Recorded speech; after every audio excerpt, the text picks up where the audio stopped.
So, Jim, when the air traffic controller said they lost contact, how often are they monitoring that? Is it constant?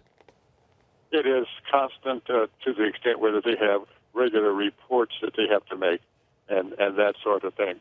I would suspect, and I don't know this for a fact, but I would suspect that they also may have lost radar contact with it. This route, as you pointed out on the map there, is mostly over land. They're not dealing with the thing here where this airplane was over the middle of the ocean someplace. And being over land means there are lots of places and lots of antennas and lots of radars and lots of radios that would be to your disposal. This sounds really bad, Anderson. It sounds like a really bad situation. I've been trying to come up with every scenario I could to just explain this away, but I haven't been very successful. Well, I mean, you point out that it's over land. This plane was 2 hours late getting to Beijing. You would think, unless I mean, obviously there are some very remote regions in that area that the plane is flying over, but there are no reports from the ground of anybody spotting this plane. Yes, that's true. And again, one can assume that the Chinese government has radar stations all over the place for their own security. I would think that they would have some way of being able to detect when that airplane was and when that airplane wasn't.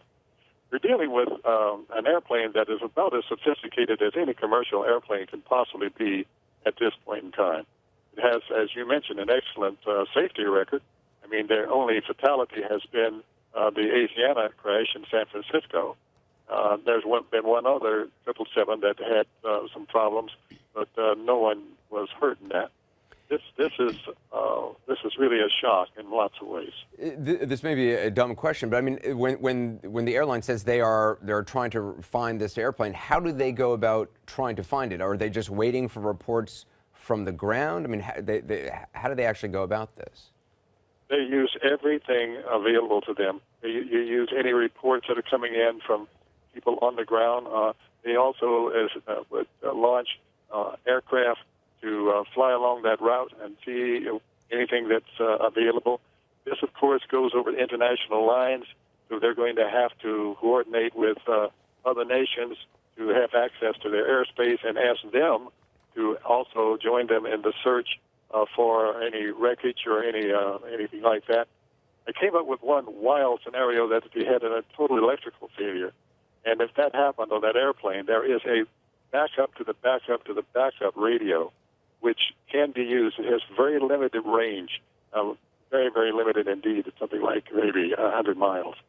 So if that happened, and that's a very remote possibility, you would not be able to communicate with anybody by radio until the activity was on final to land someplace. But we don't have any evidence of that, and just the sketchy information that we have so far, it doesn't sound very good.